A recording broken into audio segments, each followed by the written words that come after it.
On the news at 1, FCT Minister of State Dr. Maria Mahmood assures FCT residents of the administration's commitment to the provision of infrastructure.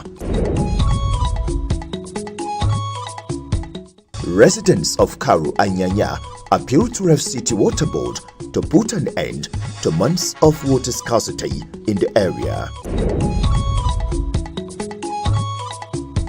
And as Ramadan fast progresses, Islamic scholars task Muslim Ummah on the acts of charity.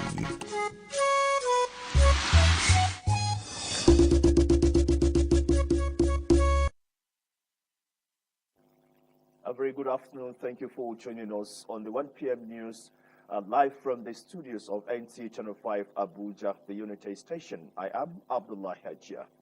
First, we begin from the Federal Capital Territory Administration, where the Minister of State, Dr. Maria Mahmood, has performed the groundbreaking for the construction of Zuba Relief Market in the Gwagwalada Area Council under a public-private partnership arrangement.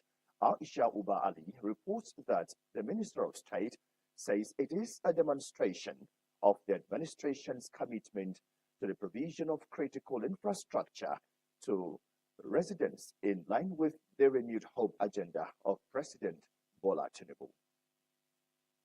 The name of Almighty, we're going to flag off the groundbreaking of this special relief market. Dr. Mahmood stressed that the groundbreaking is a bold step by the FCT administration through the Gwagwalada Area Council towards reducing the burden on funding through budgetary allocations. She revealed that the Zuba Modern Market was awarded to a private engineering company in December 2021 on a public-private partnership agreement to redevelop the market to a modern market, while emphasizing the importance of robust market infrastructure in rural areas. The minister noted that rural markets serve as the lifeline of countless communities, providing a platform for farmers and artisans to sell their produce and goods. Inshallah, in the next 10 months, we're going to commission the first phase, which is we're going to have like 300 and something of shops for our youth benefit and also our mothers and all the community members.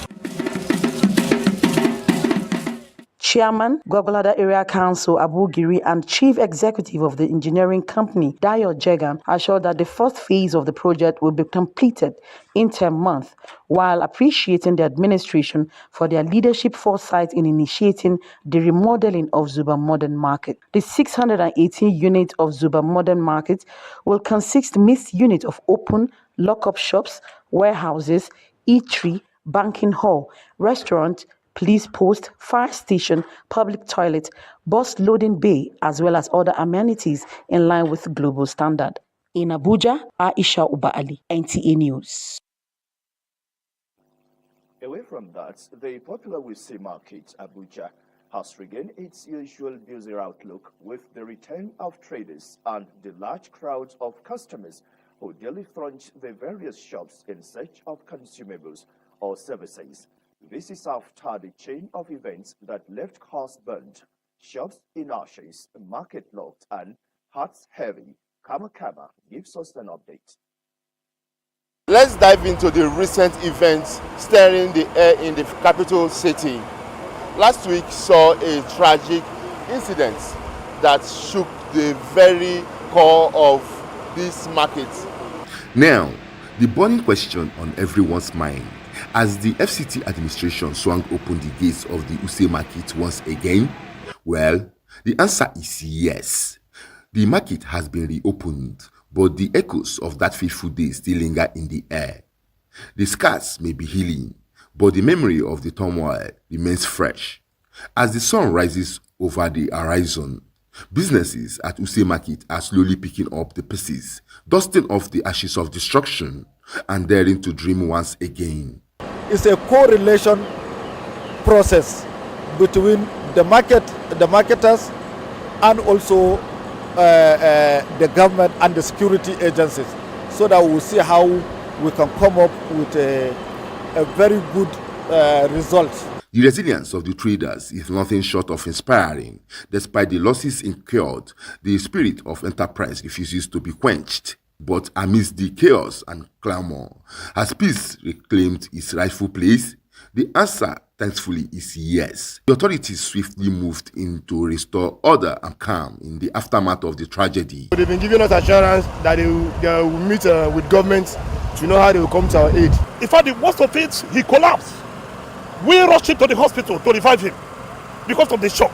Abuja Market Management Limited, as the manager, we stand in the middle, at the center, trying to protect both the interest of the traders, interest of investors, because there are people who own property there but they are not there.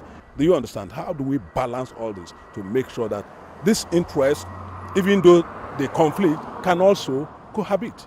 Through it all, one thing remains clear: the heart of the market beats on, stronger and even more determined than ever before.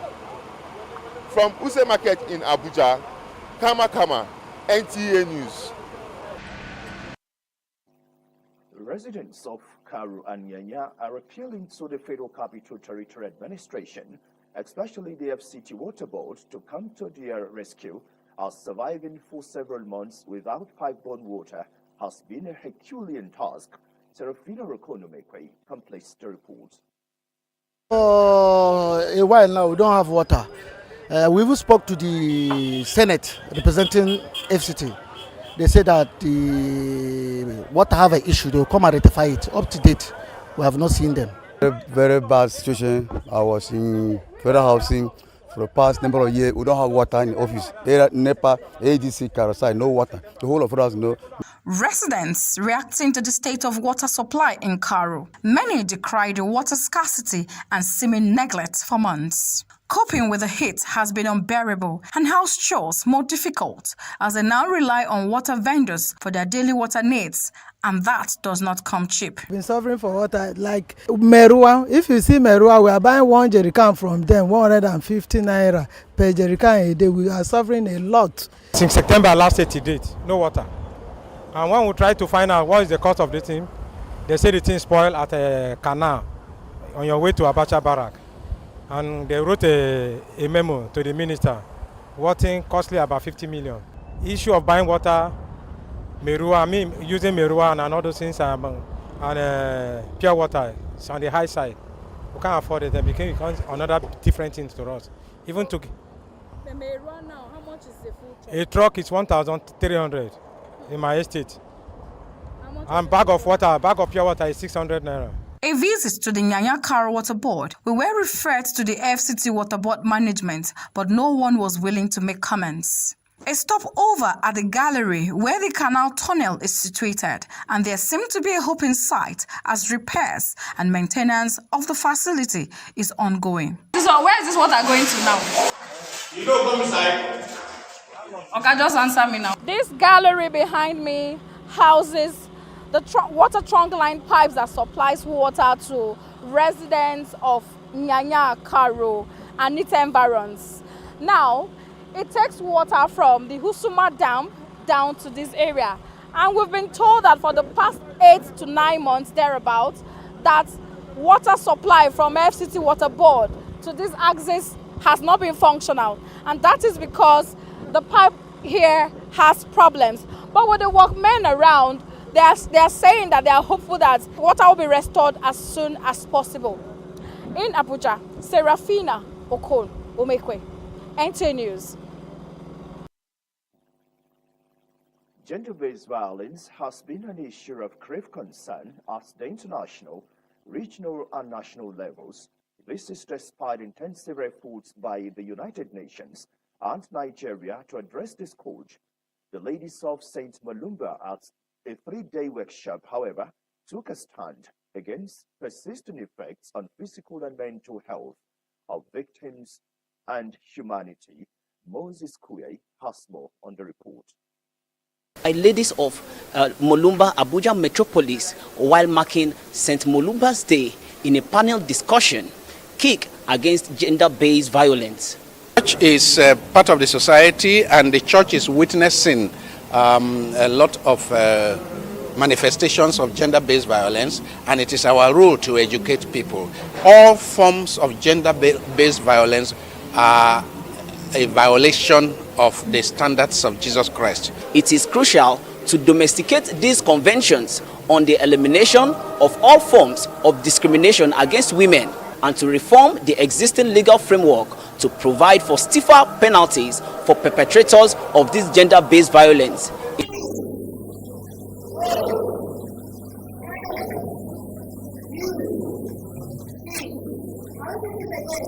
More cases should approach the courts, but I think people are more aware at least, and that they may end up in the cell if their care is not taken.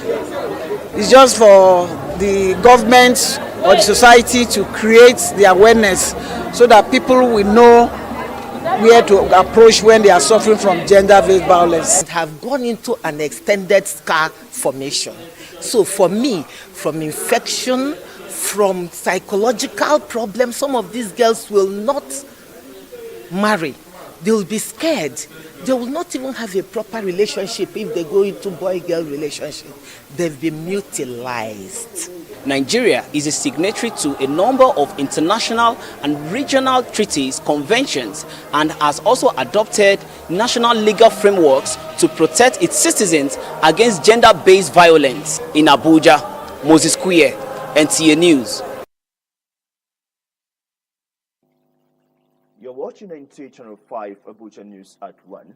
Still to come on the news.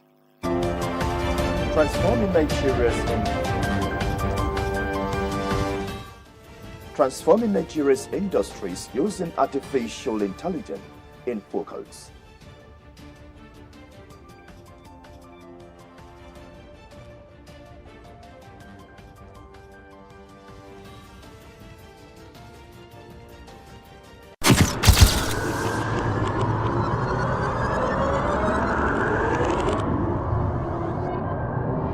Good evening, glad to have you join us. Thanks for joining us on Weekly News Wrap. Thank you very much for having me. And it is on that note we welcome you to today's edition of the program.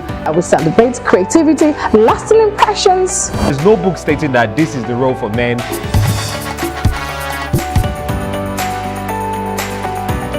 On the news. On the news at 7. The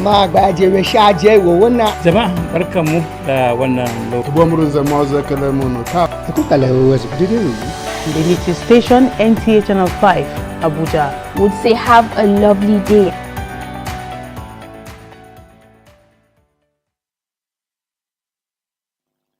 Thank you for staying tuned. Now, it was a convergence for the young and old as esteemed guests from across the FCT and beyond attended the Junior Secondary School 3 Nyanya Cultural Day event. Kama reports that the initiative is targeted at instilling deep appreciation for Nigerian culture in the upcoming generations and to ensure that the Africa's indigenous heritage continues years to come.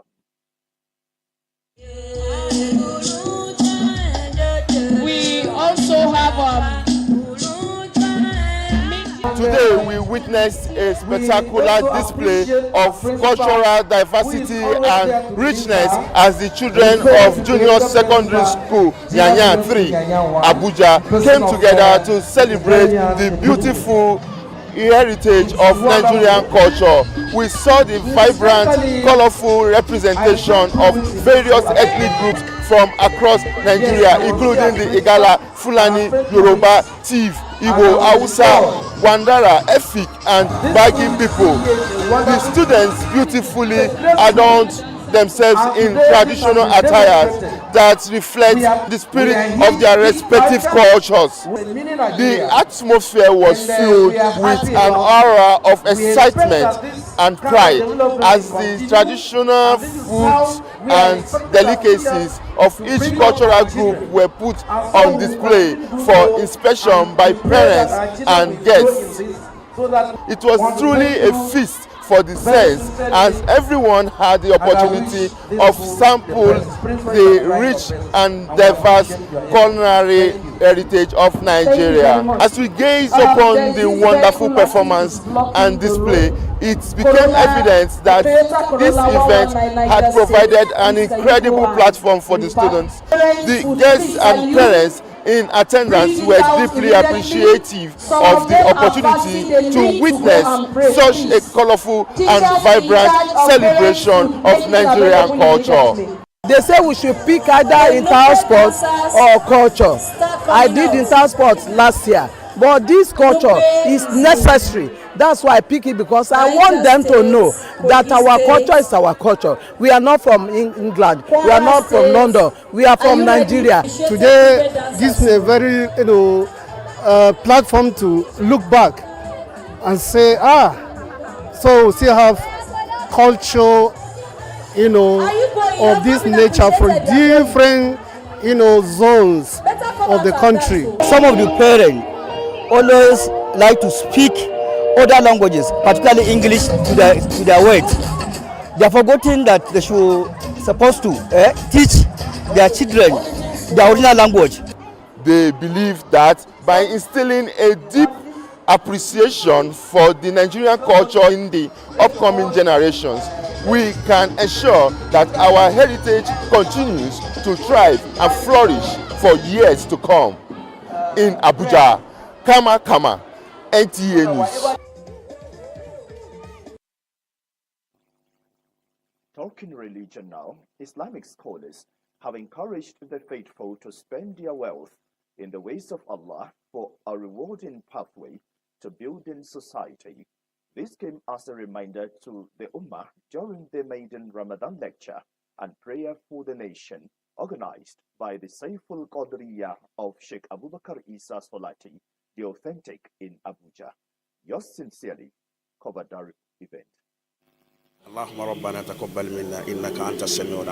Taking advantage of the enormous bounties of Allah in Ramadan, the Muslim Ummah, under the auspices of Saiful Qadriyah Islamic Organization, gathered for the propagation of Islam using their resources, knowledge and time. It is the first Ramadan lecture being convened by Sheikh Abubakar Isa Solati, the authentic, with focus on morality, giving out charity, especially for Islamic propagation and the less privileged. How to spend to the ways of Allah, how to assist the work of Almighty Allah. I need the Muslims can be doing this. All other Muslims, they will join in doing this thing, because there is nothing in this world.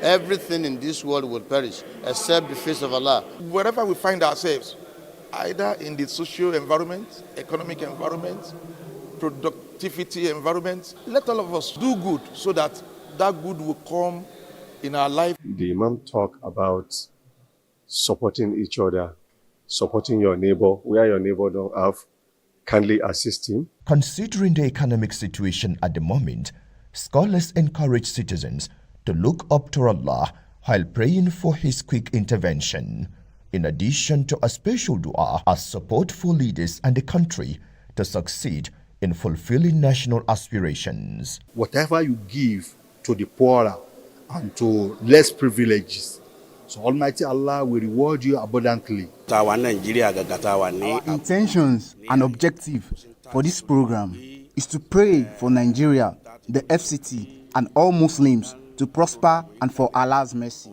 The Muslim community is encouraged to support through donations the vision of Isa Solati to establish an Islamic center that will serve as center of refuge and sanctuary. In Abuja, Abdullah. The rave of artificial intelligence keeps building momentum, from digital assistants, chatbots, facial recognition, social media, algorithm, self-driving cars. The list is endless.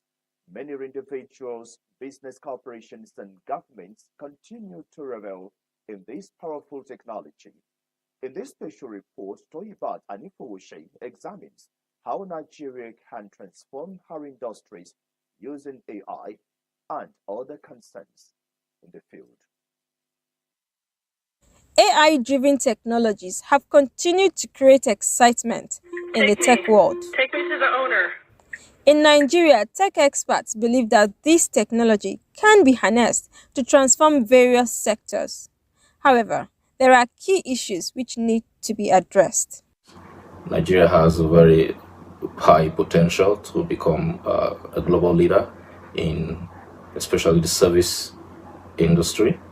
and then the transformative industries as well. So there's huge potential for Nigeria, and for us to seize that bull by the horn, it's time for us to invest heavily in artificial intelligence, machine learning, and robotics.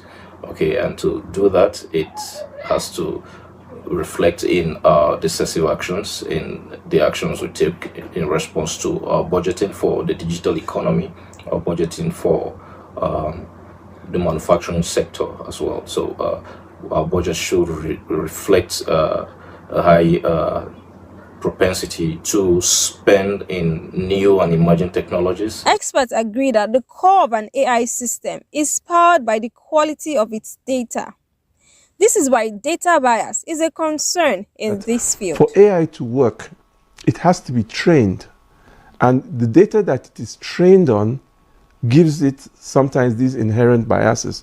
So if your AI algorithm is developed in Southern California, Silicon Valley, for example, and the data is drawn from Silicon Valley, you may not necessarily expect it to work well in Africa.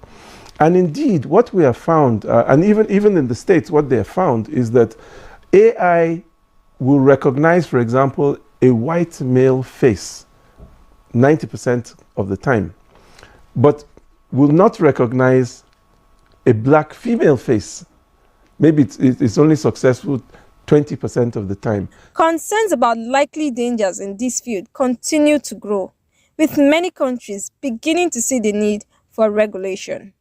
In Abuja, Toyiba Anifoshi, NTA News.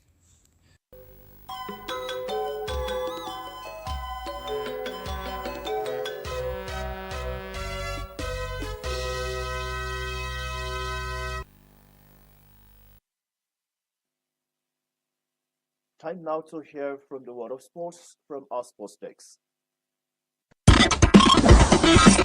Host Ghana will slug it out with Nigeria in the final of the 2023 All-African Games women's football event. The Falconets picked the final ticket after recording a 2-0 win against Uganda in the semi-finals. In another development, Olympic silver medalist and Commonwealth champion Blessing Oborodudu beat Osman Badran of Egypt 12-2 superiority decision to win her 14th African crown. Returning to the competition after she had skipped last year's championships, Oduna